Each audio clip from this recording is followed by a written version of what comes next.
Bonjour, bienvenue dans cette vidéo, dans la série des vidéos sur l'introduction à la masso-kinésithérapie, comment faire le lien entre les examens et les mises en place de traitements et les moyens en kinésithérapie.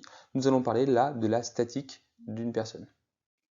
Si nous devons nous modéliser le problème de la statique, probablement que nous allons faire intervenir un peu la même chose que dans l'équilibre, la notion d'avoir des degrés de liberté, parce que si je dois maintenir une certaine statique avec une lordose lombaire, par exemple, est-ce que j'ai de la mobilité dans cette lordose lombaire ou est-ce que j'ai un problème de mobilité qui va créer l'incapacité à tenir une statique correcte?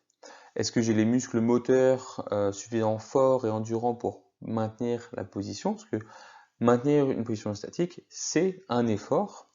Donc il faut prendre en compte ça. Et il y a aussi ces problèmes de sensibilité. Maintenir une statique, c'est en réalité maintenir un équilibre autour d'une position stable où on essaie de minimiser les compensations.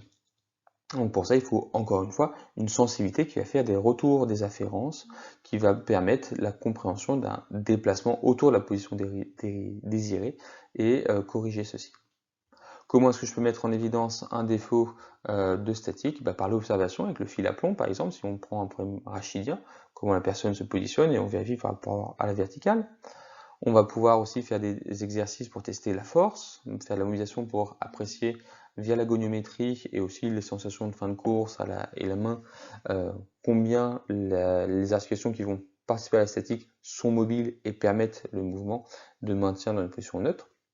Et puis aussi tester la stimulation, voir si la personne sent correctement la zone dont elle doit contrôler la position ou vérifier s'il y a des déficits plus généraux qui peuvent être problématiques. Si nous prenons le cas du trouble de statique dans la scoliose idiopathique, rappelons-nous que la scoliose idiopathique est une déformation tridimensionnelle du rachis qui fait suite à un processus non spécifique. On a encore du mal à comprendre pourquoi certaines personnes se déforment. Ce que nous savons, c'est que ça peut être évolutif et que ça peut être lié à des troubles de perception du corps.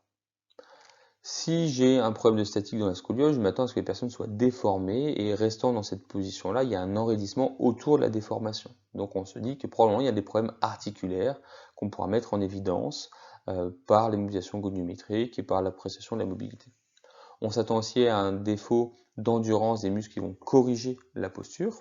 Donc ça, on pourra tester avec des tests d'endurance et de force. On s'attend à ce que les nerfs et les muscles soient OK. Il n'y a pas de raison dans la scoliose, autant que nous sachions, c'est pas quand c'est idiopathique, du moins, il n'y a pas une myopathie, quelque chose qui pourrait expliquer les défauts de génération de force. Donc, on ne s'attend pas à ce qu'il y ait un problème neurologique fort ou de muscles. Par contre, on s'attend à trouver des troubles de coordination où la personne ait du mal à coordonner la position des différents segments de son rachis et que la commande soit probablement perturbée.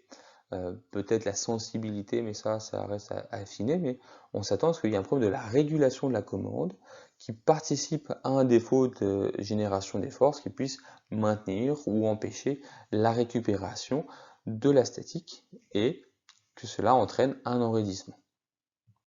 Que vais-je faire par conséquent, probablement dans un cas de scoliose idiopathique où je retrouve ces éléments d'enraidissement et de troubles de force, d'endurance et de coordination? Et des exercices de mobilisation au niveau du rachis, des côtes et des membres, s'il y a un enraidissement qui est diffus et à distance du rachis, ou si l'enraidissement du rachis, comme par exemple ça a été montré, l'enraidissement du psoas participe à la déformation du rachis lombaire, donc probablement envisager aussi les membres. Et puis, je vais mettre en place des exercices de renforcement et d'endurance des muscles correcteurs dans la position la plus corrigée possible. Et puis, du travail de coordination, savoir contracter, relâcher les muscles agonistes et antagonistes qui permettent la correction et un maintien de la position statique corrigée. Je vous remercie pour votre attention. C'était une courte vidéo sur une réflexion sur comment passer de l'évaluation au moyen dans un trouble de statique en prenant un exemple simplifié de la scoliose idiopathique. Je vous souhaite une bonne journée, à bientôt.